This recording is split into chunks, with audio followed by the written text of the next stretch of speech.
You played a lot of baseball, and obviously you were very talented. Talk a little bit about, you kind of went through it fast, but what was that like for you going from high school to college, your journey in college? Let's focus on the jump from Wenatchee to LC State. What was that like, playing for a legend? Yeah, I got to play for Ed Sheff.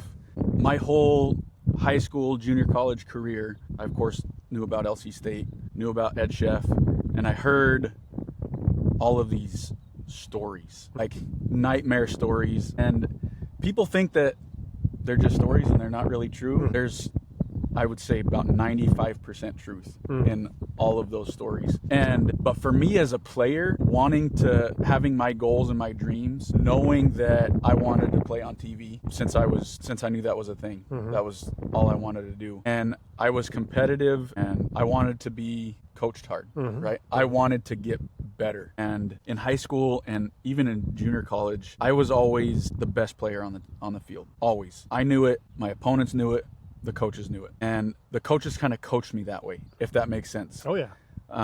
Almost like I could do no wrong, and I didn't like that. I wanted to be coached. I got a little bit of it with Boroff at Wenatchee. Shout out to Gabe. And I loved it. And I could see that that's what I needed to. I didn't think that I was better than I was. You know what I mean? I was really confident. I was really, people say cocky sometimes, but I hate that word. I wasn't cocky. I was confident. I knew that I was the best player on the field. I didn't tell anybody that. It was up here, and I had those expectations of myself, right? And so from the very first story that I heard of Ed Sheff, I wanted to play for him. And somebody like that, right? I wanted that coaching. I wanted to be pushed. And yeah, I mean, there's some things that were extreme about him, but I just look back now and just love it. That is, he wanted the best out of me, and he did it the best way that he knew how. Do you have one story that comes to mind that you'd be willing to share on camera? Yeah, do you have like a bleep button? Absolutely. I'm just kidding.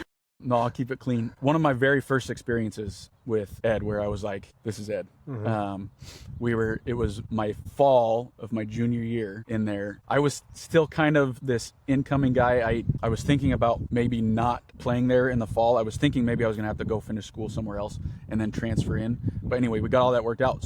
But for me, I was a guy, like I was still trying to make it, make the team or impress people. We were up in this tournament up in Canada, Grand Forks, I think. Kind of an international tournament. We were playing against like Team Mexico, and there was a Chinese team. Anyway, it was really cool, really good talent. We lost to Team Mexico like 3-1, and we had multiple opportunities throughout the game. Wow. Right, left guys on base. Situational baseball wasn't very good, and one of our guys, my good friends, he was a teammate with the AppleSox also, played here at CBC. Good player. I won't mention him just because, but he struck out like 3 times with runners in scoring position and stuff. And after that next day, we show up and we have like a little warm up or whatever, and we're out in the outfield, and Ed came and showed up with one of his national championship rings on, and he's talking the way that he talks with his guys and basically chewing out guys for not being very good in situational baseball and kind of focusing on one player, and then he just out of nowhere just backhands him right in the chest with his ring on, hits him square in the chest. That's old school. He doesn't move, nothing, just wears it,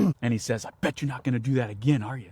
He called him by name and stuff. Anyway, so that was like, I was like, game on. Let's go. Game on. And this is before the season, obviously. You said that. Yeah, that was in the fall. Yeah, that yeah. Was, this is your first taste. He's prepping, he's creating championship baseball teams. Yeah.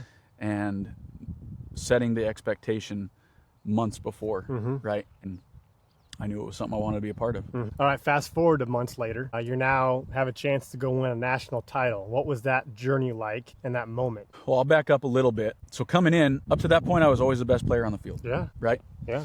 I come in, there's a lot of really good talent. I knew I was really good. And I'm looking around, I was like, just got done playing with the AppleSox. A lot of good players, people drafted, big leaguers and stuff. But this was like the first time where I was like, there's a lot of really good players around. Yeah. I came in as a shortstop. Yeah. Right? The other guy was a senior, one of my best friends to this day, played center field the year before as a junior, and then went and played short as a senior. And coming in the fall, I was going to go wherever I got put, but in my head, I'm always thinking I should be shortstop. I'm the guy. But I wasn't that kind of like I wanted to help the team whatever way possible, but always in my head, what do I have to do? Anyway, so I played center my whole junior year, and that ended up being one of the greatest blessings in my career. Besides running to the wall. Well, that did happen in the championship game. Yeah, I tried making a catch on the wall, kind of half dove, half crashed into the wall, It was a third. We were up like 8-1, so it's not like I had to make that play, right? But that's just the way I played the game. Yeah. And so I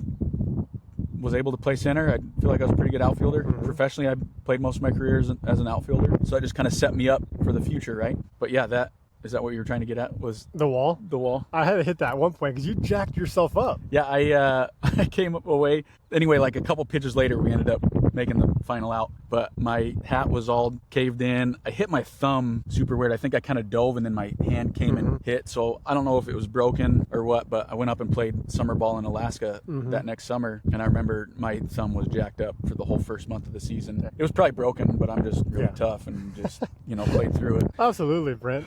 I mean, it's the Brent Wyatt way, right? But yeah, my face was all jacked up. I had marks here, I bleeding, and it was, That's If awesome. you ain't bleeding You ain't after playing, competition, dude. I mean, what are you even out there for? People say baseball is soft. Look at that. And then your senior year, you win it again, don't you? A senior year, we won it again. Go back to back. I was shortstop that year. The first year, we were loaded. We had 8 guys drafted that year. Who's the first baseman? Bo Mills? Bo Mills, he was a first rounder. Yeah. Went to Cleveland, right? Yep. Yeah, he's a stud. Yeah. Was a stud. Yeah. Yeah. I remember that. I was name. better than him, but Absolutely you were. I would tell him that to his face. I was on base for a lot of his home runs. He set the NAIA record for home runs that year, and so at least 30 of his RBIs was because I was on base. You should have got some of that draft money. That's dude. what I told him. Anyway, but funny story. My very first hit in Double-A was against the Akron Arrows. He was playing first base. No way. Yep. He called in. He got the ball for me. Double-A hit. So now I have it at home. Dude. Teague plays with it. That's awesome. Oh, yeah. Rub off on him, dude. That'd be awesome. All right. Hey, you mentioned it already. You mentioned the AppleSox and you mentioned Alaska. Talk a little bit about the summer ball experience, especially in those leagues, right? Those are 2 top leagues around the country. And at the time when you were playing for the Wenatchee AppleSox, it was really special. I don't know what it's like now, but super special culture.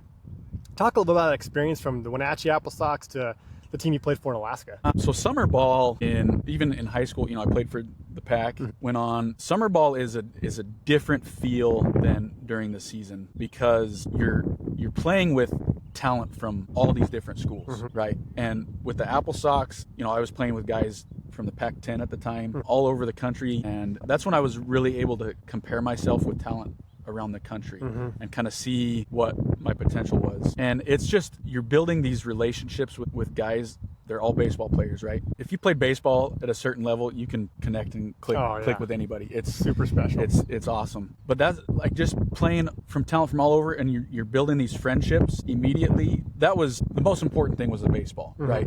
Going out and playing and trying at a high level, trying to do well and impress scouts and all this other stuff. But those relationships and those memories in the summer, there's just something about it, and it was awesome. And yeah, on top of that, being able to play with some of the best talent in the country, it was incredible. Some of my favorite moments of my life.